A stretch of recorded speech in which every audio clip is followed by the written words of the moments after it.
Olá, eu sou o professor Fagner Lima e esta aula ela vale tanto para a disciplina de Segurança de Dados e Informações quanto para a disciplina de Tecnologias Atuais de Redes.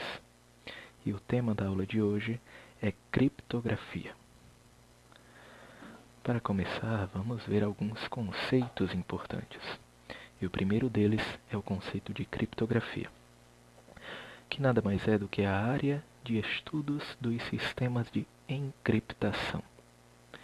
Então, a criptografia, ela estuda métodos de encriptação, de codificação de informações, de forma a tornar essas informações ilegíveis. Surge aí o conceito de encriptação.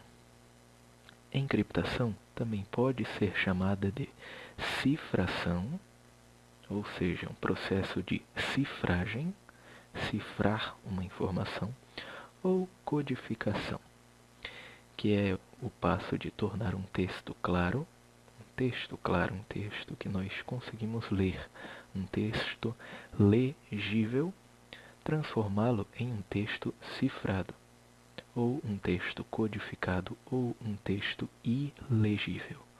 Ou seja, é o processo de tornar uma informação legível. Legível é algo que nós conseguimos ler, e transformar isso em uma informação ilegível, que não conseguimos ler. Esse é o processo de encriptação. Texto claro para um texto cifrado. O contrário disso é o processo de decriptação, também chamado de decifração ou decodificação, que é o processo inverso. É quando nós temos um texto cifrado ou codificado ou ilegível e transformamos ele em um texto claro, em um texto legível, que conseguimos ler. Então, criptografar uma informação é transformar um texto claro em um texto cifrado. E a decriptação é um texto cifrado para um texto claro, é o processo de recuperação da informação. Algoritmo. Algoritmo é um conceito que não se aplica apenas na área de tecnologia da informação, mas sim em qualquer coisa nas nossas vidas. Algoritmo é uma sequência ordenada de passos que serve para que nós possamos realizar determinada tarefa. Por exemplo, uma receita de bolo é um algoritmo, porque ela traz um passo a passo para que nós possamos atingir um objetivo. Objetivo esse que é fazer um bolo. A receita de bolo ela traz os ingredientes, uma lista de ingredientes, onde nós temos de pegar cada ingrediente desse e em seguida mostra o modo de preparo, em que num passo a passo ele diz tudo o que nós temos de fazer para conseguirmos fazer o bolo. Então isso é um algoritmo. O algoritmo empregado na criptografia, ele é responsável por manipular a informação original de forma que ele possa gerar um resultado que será a informação criptografada, que será a informação ilegível. Então, para isso, existirão os algoritmos de criptografia ou sistemas de encriptação. Então, os sistemas de encriptação utilizam algoritmos para a encriptação e a decriptação. Todo programa de computador ele é escrito com base em vários algoritmos. Mais um conceito importante é o de criptoanálise. A criptoanálise ela é uma forma de decifrar mensagens. Então, a criptoanálise utiliza técnicas para decifrar mensagens, ao passo que a criptografia estuda sistemas de encriptação, ou seja, formas de criptografar arquivos. A criptoanálise ela é utilizada para estudar esses métodos de encriptação e conseguir decifrar mensagens criptográficas a partir deste estudo. Ou seja, a criptoanálise Ela é uma das formas de se quebrar uma chave criptográfica, para se quebrar um algoritmo criptográfico. Nós vamos ver daqui a pouco qual é a outra forma bastante comum de quebrar senhas criptografadas, quebrar arquivos criptografados. O último conceito importante é o conceito de criptologia.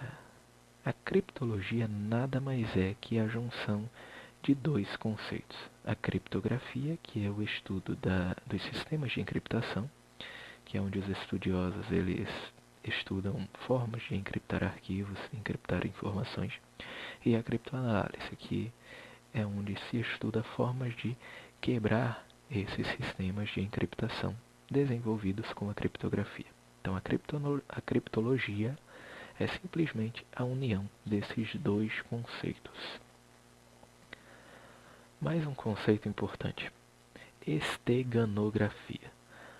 Diferente da criptografia, que apenas torna informações legíveis em ilegíveis, a esteganografia ela esconde a existência da mensagem. Aqui eu mostro um exemplo numa cédula de dinheiro brasileiro, uma nota de R$ 100.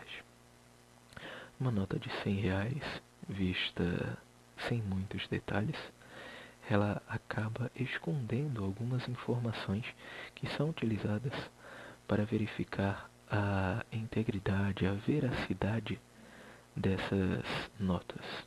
Por exemplo, vocês podem ver aqui várias características que fazem dessa uma nota verdadeira, principalmente as microimpressões aqui do Banco Central, com as siglas BC, que são impressas na cédula, em todas as cédulas de dinheiro. Então, essas informações que estão meio que escondidas na mensagem, a esse processo nós damos o nome de esteganografia. Outra forma de esteganografia bastante comum é quando nós inserimos um arquivo dentro de outro em um computador. Por exemplo, escondendo um arquivo de texto dentro de um arquivo de foto, por exemplo. Isso também é esteganografia. Existem vários programas que conseguem fazer isso. Agora, os objetivos. Os objetivos da criptografia eles são bem parecidos com os princípios da segurança da informação.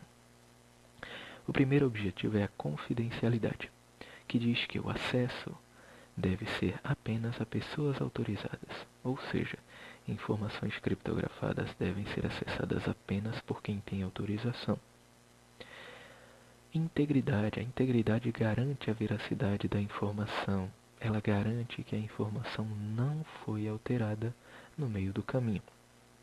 Então, ela garante que a informação que chegou no destino é a mesma informação que saiu da sua origem. Terceiro objetivo, autenticidade.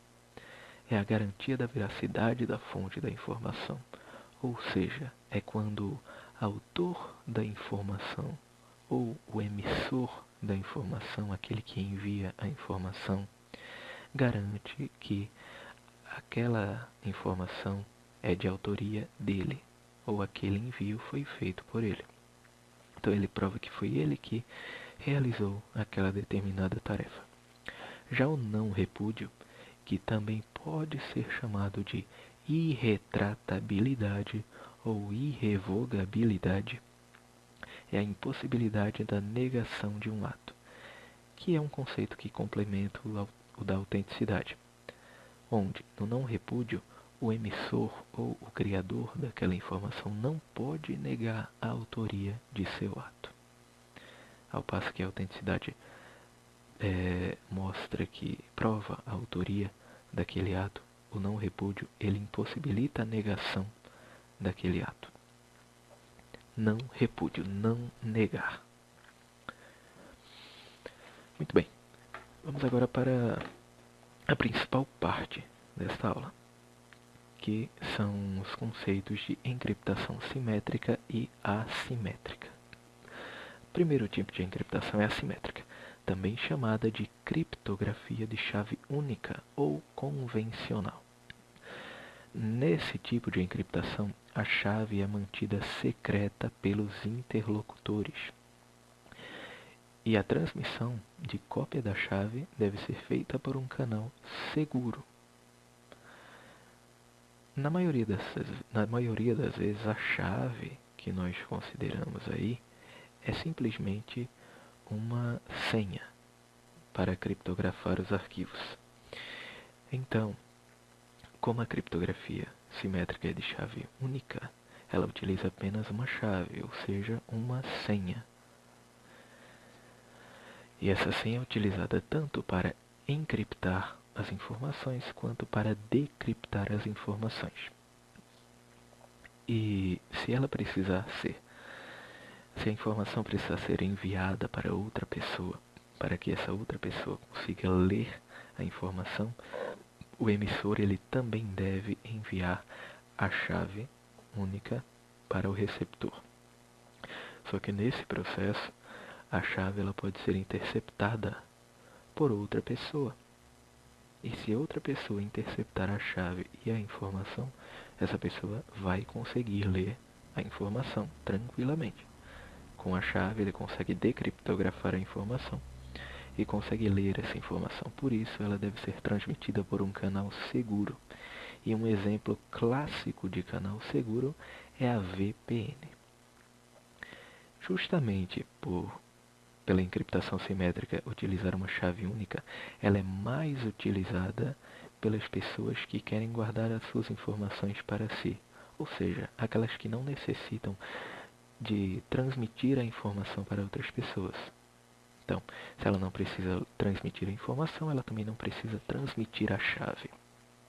Então, a encriptação simétrica, ela supre bastante, de forma bastante satisfatória, as necessidades dessa pessoa. Dois exemplos de algoritmos clássicos de encriptação simétrica são o DES, ou Data Encryption Standard, e o AES, que é muito utilizado nas redes sem fio, que é o Advanced Encryption Standard. O AES é o algoritmo mais seguro atualmente para ser utilizado em sistemas de encriptação de redes sem fio, redes wireless. Muito bem, a encriptação simétrica acontece dessa forma. Nós temos uma mensagem original, que aqui diz: olá, tudo bem com vocês? Abraços. Essa informação, essa mensagem original, ela é uma informação legível, porque nós conseguimos ler essa informação. A criptografia dessa informação é feita com uma chave simétrica, ou seja, uma chave única. Codificação com a chave simétrica. Ela é codificada e, enfim, a mensagem aparece ilegível, com vários códigos que não possibilitam a leitura da informação original. Para que a mensagem ela seja lida na sua forma original, ela precisa ser decodificada com a chave simétrica, que é a mesma chave. Observem, é a mesma chave. Chave essa que, em outras palavras, é uma senha. Então, a senha é a mesma, tanto para codificar quanto para decodificar a informação. Por isso, ela é ideal para aquelas pessoas que não precisam transmitir a informação, que precisam apenas criptografar essas informações e guardá-las para si.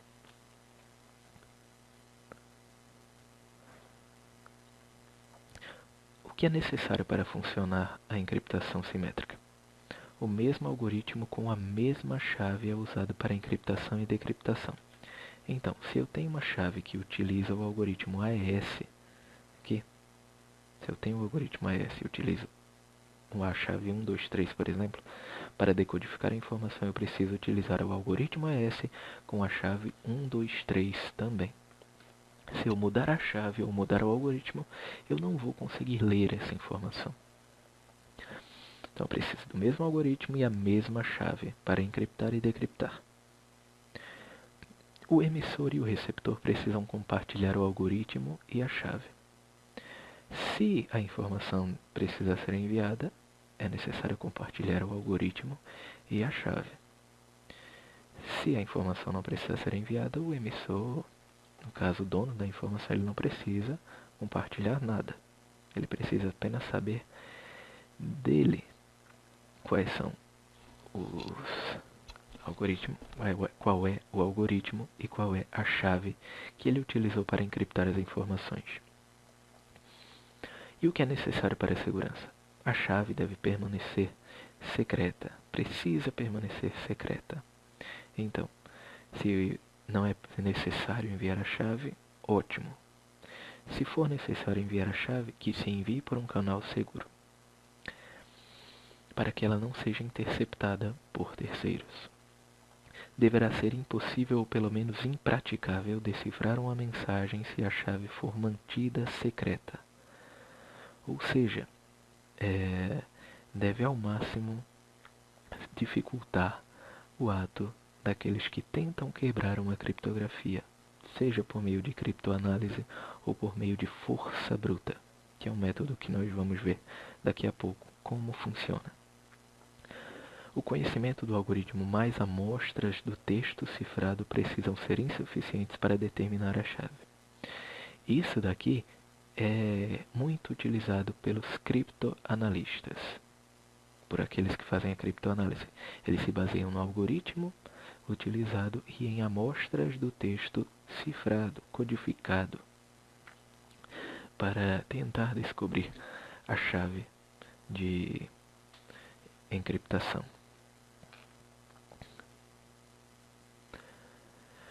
Existem técnicas utilizadas para encriptação simétrica, e uma dessas técnicas é a técnica de substituição, que se baseia simplesmente na substituição das letras do texto claro por outras letras, números ou símbolos. Aqui nós temos um exemplo. Inicialmente, apenas com as letras do alfabeto, onde qualquer letra A que eu tiver na informação, ela será substituída pela letra D. Qualquer letra F na informação será substituída pela letra I. E assim por diante. Qualquer letra Z será substituída pela letra C. Então a técnica de substituição é apenas substituir letras, números ou símbolos na informação original. Apenas isso. Exemplos de técnicas de substituição. Temos cifras monoalfabéticas e cifras polialfabéticas. Dentre essas cifras aqui, uma das mais utilizadas por iniciantes para estudar criptografia é a cifra de César. A cifra de César é baseada nessa questão da substituição de letras, onde uma letra ela será substituída por 3 letras após ela. Ou seja, a letra A é substituída pela letra D, a letra B pela letra E, a letra C pela letra F. Voltando aqui, essa técnica de substituição que eu citei é exatamente a cifra de César. Quando ela chega na letra X, ela volta para o início e substitui pela letra A, Y por B, Z por C. Apenas substituição por 3 letras depois dela. Se eu tenho a A, que é a primeira letra, eu substituirei por uma letra 3 casas depois dela. Então, 1, 2, 3, pela letra D. Se eu tenho a letra B, que é a segunda letra, eu substituo pela quinta letra, que é a letra E. E assim por diante. Então, essa é a cifra de César. Exemplos da cifra de César. Código de César. O texto cifrado será esse. A C é substituída pela letra F, a letra O pela letra R e assim por diante. Já com o texto cifrado, para recuperar a informação original, é só voltar 3 casas. A letra D vai ser a letra A, X, U, O, L, D, A e assim por diante. E aqui nós temos a aula de criptografia como a informação original. Outro tipo de técnica são as técnicas de transposição, que utiliza permutação nas letras do texto claro. A permutação é a substituição do posicionamento das letras, é a troca de lugar das letras. Então aqui nós não vamos mudar as letras da informação original, nós vamos apenas mudar a posição delas. Um dos exemplos é a cerca de trilho. E aqui eu trouxe uma informação original, que é cifra de transposição de colunas. Nesse caso aqui, eu vou criar 3 linhas para as informações. E vou trabalhá-las da seguinte forma. Na primeira coluna, eu vou inserir a letra C, que é a primeira aqui, a letra I logo abaixo e a letra F abaixo. Como eu só quero 3 linhas, então eu vou ter de continuar a escrever a mensagem na primeira linha da segunda coluna, na primeira linha da próxima coluna. Então ela vai dessa forma: cifra, volta para a segunda coluna e desce. Terceira coluna, quarta coluna, quinta coluna. Você pode notar que ele escreveu cifra de TRA, transposição de colunas. Só que aqui ele termina no S. Então, nós completamos com letras aleatórias essa informação. Completei aqui com a letra X e com a letra E. E aí nós vamos transcrever essa informação dessa forma aqui, ó. Eu segui as linhas e dividi aqui, que é uma divisão opcional, cada linha. Então, nós temos 3 linhas e 10 colunas. Então, dividi aqui na primeira linha em 2 partes. CREAP, que são as 5 primeiras letras, e depois IOCUS, segunda palavra. Na segunda linha, IATNO, CDONX. E a terceira linha é essa aqui. Quando a pessoa for decifrar essa mensagem, ela deve saber de que forma foi montada essa técnica de transposição. E aí ela passa uma informação legível, transforma ela numa informação ilegível. E agora temos a encriptação assimétrica. A encriptação assimétrica é também chamada de criptografia de chave pública, diferente da chave única, que é utilizada na simétrica.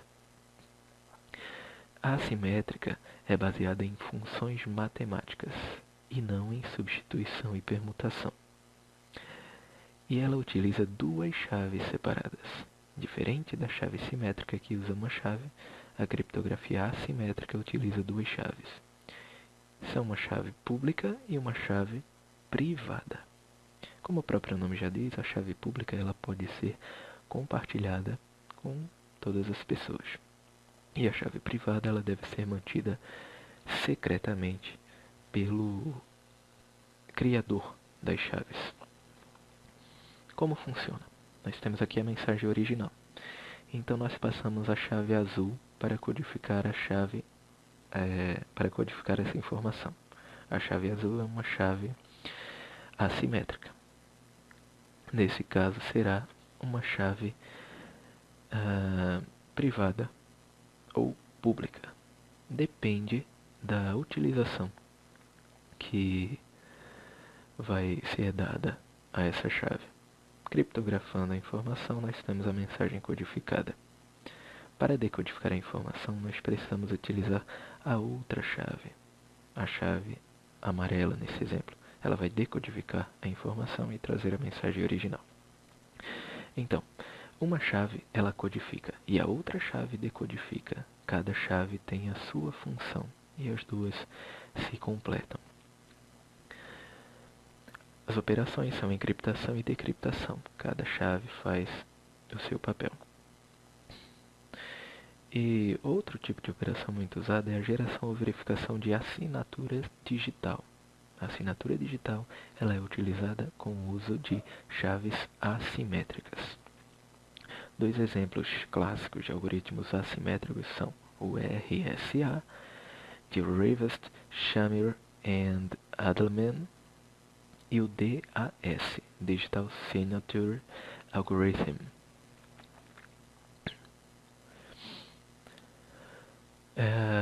Como eu falei para vocês, as chaves assimétricas, elas têm a função de uma chave criptografar e a outra decriptografar, sendo que a chave que criptografa e a chave que decriptografa, elas vão mudar dependendo da operação desejada. Se eu quiser enviar uma informação para que qualquer pessoa possa ler, então eu preciso utilizar necessariamente a chave privada para criptografar, que é no caso da assinatura digital. Na assinatura digital, assim como na assinatura real, ela é única para cada pessoa. Cada pessoa tem a sua assinatura. Então, para executar uma assinatura digital, nós geramos duas chaves, uma privada e uma pública. A chave privada, ela é mantida em secreto pelo gerador das chaves, e a chave pública pode ser disponibilizada livremente. Como eu tenho a chave privada e como eu tenho a minha assinatura, então eu utilizo a chave privada para assinar digitalmente um documento, por exemplo. Então, a chave privada criptografou a informação. A chave pública, ela serve para decriptografar, nesse caso para verificar a assinatura. Então, se a chave pública conseguir decifrar a assinatura, é sinal de que foi realmente eu que assinei aquele documento, porque só eu tenho a chave privada e a chave pública conseguiria decriptografar essa informação. Se uma informação, ou se, por exemplo, em uma aula, em uma sala de aula, o professor passar atividades para os seus alunos e gerar duas chaves criptográficas, uma pública e uma privada, e dizer aos alunos que os alunos precisam enviar as atividades para o professor de forma que as informações venham criptografadas pela chave pública que ele enviou.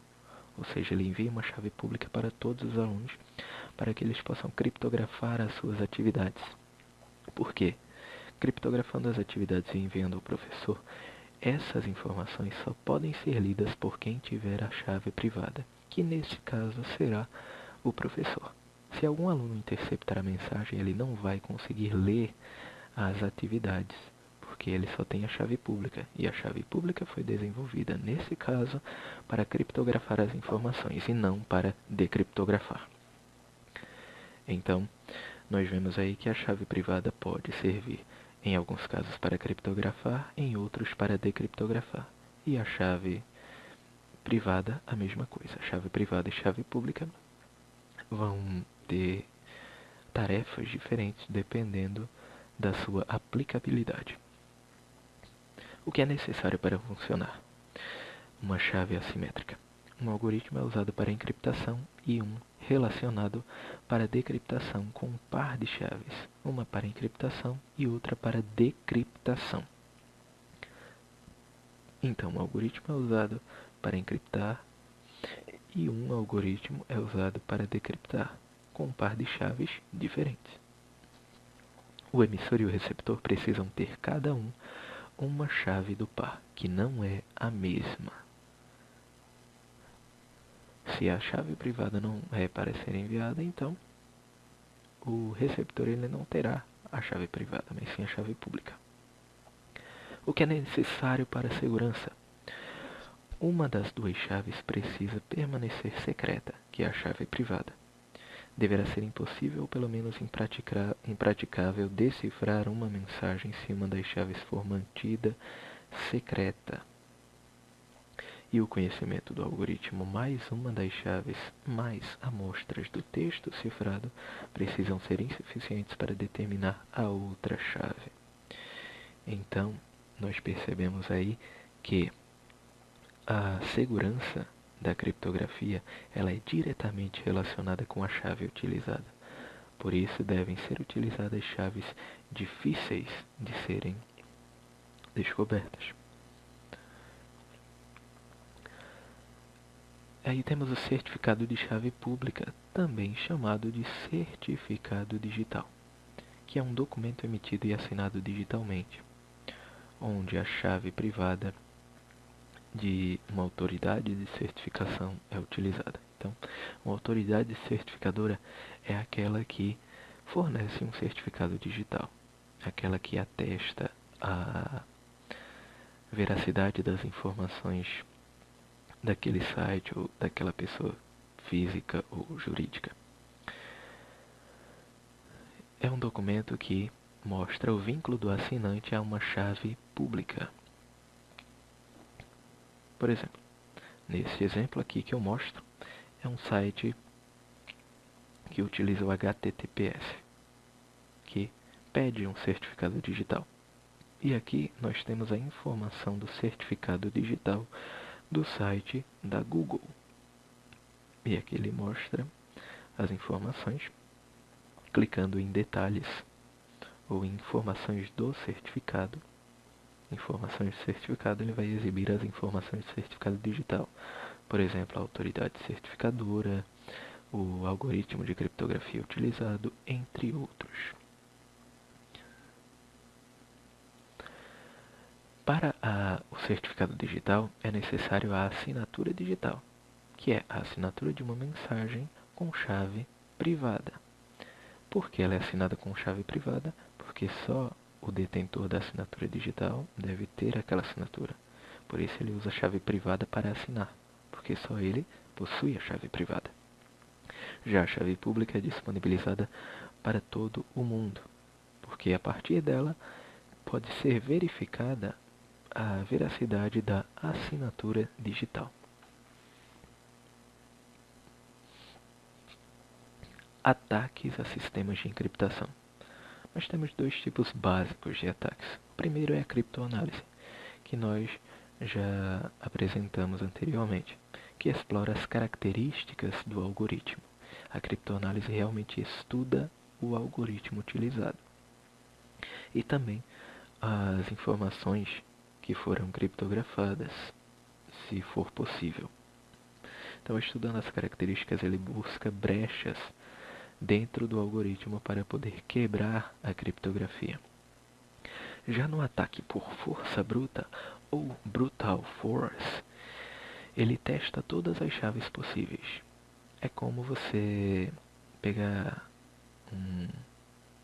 algo que tenha senha, por exemplo, uma rede sem fio, e começar a testar todas as senhas que vêm na sua cabeça. De 1 a 8, data de nascimento, número de telefone, nome de pessoa, e por aí vai. A força bruta pode ser feita manualmente, como eu acabei de falar. E também existem programas que têm listas de senhas que são muito utilizadas pelas pessoas para testar automaticamente essas senhas. Então o programa ele faz a força bruta automaticamente, poupando o esforço do usuário, do atacante. E o que é necessário para evitar que o ataque de força bruta tenha sucesso? Utilizar senhas, utilizar chaves seguras. Senhas essas que utilizam letras maiúsculas, minúsculas, números, caracteres especiais, de no mínimo 16 caracteres. O ideal seria um mínimo de 20 caracteres numa senha, por exemplo. Para aí sim, um ataque de força bruta ele ser ineficaz, pois quanto maior a senha, quanto mais difícil, na verdade, for a senha, quanto mais caracteres ela tiver, caracteres especiais, números, etc., o ataque de força bruta ele vai demorar a descobrir a senha, ou ele simplesmente não vai descobrir essa senha. Outro conceito importantíssimo é o conceito de funções de hash. As funções de hash, elas são métodos unidirecionais e não são considerados métodos de criptografia. Por quê? Na criptografia nós temos um processo bidirecional, que é o processo de encriptação mais o processo de decriptação. a informação vai de legível para ilegível e de ilegível para legível. Vai nas duas direções, bidirecional. Já no hash, nós temos um processo unidirecional, onde ele tem uma entrada que é uma mensagem de tamanho variável, ou seja, qualquer tipo de mensagem. E a saída é um valor de hash de tamanho fixo. E a partir dessa saída, ele não consegue recuperar a informação original. É utilizado para verificação de integridade, ou seja, para verificar se a informação ela foi alterada, se ela perdeu a sua originalidade. Os dois exemplos clássicos de hash são o MD5 e o SHA-1. Vamos ver um exemplo de função hash. Bom, primeiramente, nós temos aqui um exemplo de um hash na internet. Geralmente, quando existem arquivos muito grandes na internet disponíveis para download, sites como, por exemplo, os sites que disponibilizam downloads em torrent, downloads grandes, por exemplo, principalmente na questão dos jogos, eles informam o valor de hash. Por quê? Se você baixar o arquivo e ele vier completo, então, se você calcular o hash desse arquivo, o hash deverá ser igual ao do site. Se você baixar o jogo, por exemplo, e ele vier corrompido, então ele perdeu a sua integridade. Então, o hash seria diferente aqui, porque se a informação for alterada, o hash, que é o resultado da função de hash, será diferente no final das contas. Vamos ver um exemplo prático. Eu criei aqui um arquivo de texto no Linux. Vou mostrar a vocês o arquivo hash. Vou abrir esse arquivo hash. E aqui eu tenho o nome criptografia, em letras maiúsculas. Esse nome criptografia está dentro do arquivo, então o arquivo é composto apenas por ele. O Linux ele traz dois utilitários para cálculo de hash. Nós vimos aqui que temos o MD5 e o SHA-1 como exemplos de função hash. O MD5 ele é uma função que gera um hash de 32 caracteres hexadecimais. Já o SHA-1 ele gera um resultado de 40 caracteres hexadecimais. Vamos ver como isso funciona. Para calcular o MD5 de um arquivo, eu utilizo o MD5 sum e o nome do arquivo, nesse caso hash. Então ele me gera essa saída. Se eu gerar novamente o MD5 e novamente, o resultado será o mesmo, porque o arquivo não foi alterado. Porém, se eu alterar esse arquivo, por menor que seja a alteração, se eu mudar a letra A maiúscula para uma letra A minúscula e salvar, vocês vão notar que o resultado de MD5 é completamente diferente do anterior. Por quê? O arquivo perdeu a integridade, ele foi alterado. Vou fazer novamente uma alteração. Vou adicionar um espaço em branco, que não muda a informação visualmente, mas muda a informação para a função de hash. Calculando de novo, vemos que esse hash é totalmente diferente desse e desse. O SHA-1 é utilizado com o utilitário SHA-1 sum e o nome do arquivo. Então nós temos esse resultado. Se eu utilizar novamente o utilitário, vocês vão ver que o resultado é o mesmo, porque o arquivo não foi alterado. Porém, se eu editar este arquivo, excluindo o espaço em branco, por exemplo, e salvando, calcular novamente o SHA-1, vocês vão ver que o resultado é completamente diferente. E sempre do mesmo tamanho, independentemente do tamanho da informação. Posso ter aqui uma informação muito grande.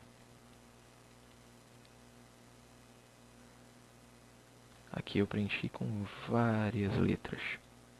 Se eu calcular o SHA-1 novamente, ele vai ser diferente, só que vai ter o mesmo tamanho, de 40 caracteres no caso do SHA-1. E vocês notam que a base que ele utiliza é a base hexadecimal. E a pergunta que fica é, por que é um processo unidirecional? Porque a partir desse valor de hash, eu não posso ter a informação original de volta. Porque a quantidade de hashes existentes para cada uma dessas funções é uma quantidade finita. Ou seja, existe um limite. A quantidade de hashes ela tem fim. Só que ela tem um fim bastante difícil de ser atingido. Por quê? A função MD5, por exemplo, ela, nesse caso, como nós temos a base hexadecimal 16, nós deveríamos elevar 16 à 32ª potência. Porque nesse caso, nós temos uma potência de base 16 e nós temos 32 caracteres hexadecimais. Se vocês calcularem essa potenciação, vocês vão ver que dá um número extremamente grande, que é justamente a quantidade de hashes diferentes que a função pode gerar. Se esse limite for atingido, os hashes vão começar a se repetir. Só que a repetição de hashes ela é muito difícil de acontecer pelo grande número de possibilidades de hashes diferentes que nós temos. A SHA-1 tem um número ainda maior, que é feito pela potenciação 16 elevado à 40ª potência. Então, por existirem hashes iguais em determinada faixa de valores, é que não é possível calcular a informação original a partir de um hash. Por isso ele é um processo unidirecional. Bom, e com isso eu termino a aula de hoje. Um grande abraço e até a próxima.